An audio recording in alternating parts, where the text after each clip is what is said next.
So, anyways, let's get into our flight segment. Pretty much is, I mean, you guys, I'm sure you guys are good. Nothing too exciting. We're all old men these days, but nothing fun to talk about, right?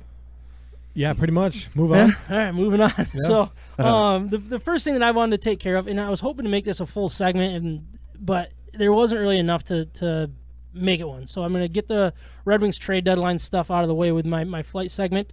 The Detroit Red Wings traded Troy Stecher to the Kings for a 7th rounder. They also traded Vlad Nemestikov to Dallas for a 4th rounder.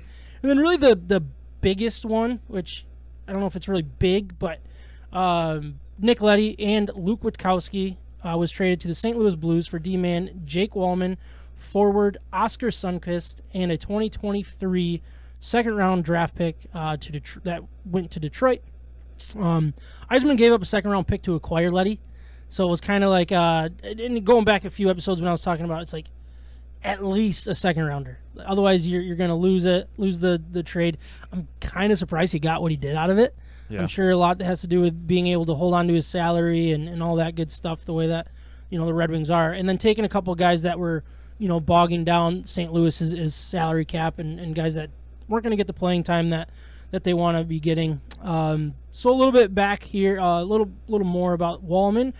He was playing behind, this is what Yzerman said, he said he was playing behind some pretty good players in St. Louis. He'll get some opportunity to play here. We think he has a chance to be a regular in the NHL. He just hasn't been able to do that with a pretty good defensive corps in front of him in St. Louis. He skates well, shoots the puck hard, and is competitive. Sundqvist is a big 27-year-old, 6'3", 210, that is more a defensive-minded forward. They hope he finds his way on the 1.5 years that he had, or 1.5 years he has left on a contract. He's getting through $2.75 million per deal, or per year, in 270 career games. He's got 36 goals, 51 assists, 87 points. So I mean, he's going to fit well, I think, with what we need.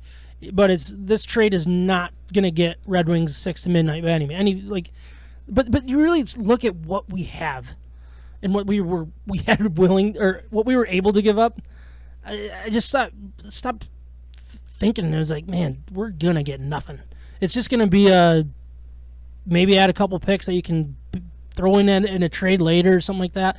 We're not getting a franchise-changing player in these deals, but that's just because we have nothing to give up. And when our secondary scoring and secondary players are as bad as they are, unless you're giving up Larkin and Bertuzzi, you're not getting anything of value in this league. You're really not. It's just trying to get creative and add quantity. Well, and the draft picks, right? Because the draft picks are the ones that how successful have they been in recent years? I mean, for Yzerman, Yzerman seems to be finding some gems. Yeah, he really is. Might as well. And that's the key is just trusting in Yzerman. It's nice to have a general manager that we know knows how to build a team, knows how to build an organization, and cares to build an organization. Like the Red Wings, like let's use like the Tigers for example.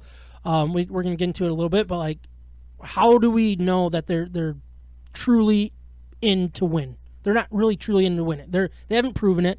We have a GM that I don't trust to make trades. We have a GM to not really necessarily make the right one-year signings, and I think Yzerman's done the exact opposite, where Yzerman's a GM that we 100% can trust, and we know that for a fact, not only because that's the way the organization's built, but because he proved it in Tampa. He built what they have going right now. They back-to-back Stanley Cup champions. I mean, that's his MO. It's not because he's the captain.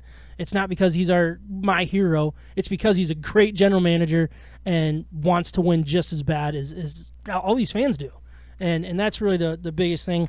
Was just one of those trade deadlines. It was kind of wondered if they were going to trade Bertuzzi. That was kind of getting talked about, but I'm glad they didn't. Now they're working on re-signing guys like Bertuzzi and Larkin and give them a little bit better deals, and then kind of let more contracts expire and start bringing in true high-end talent to make this thing happen.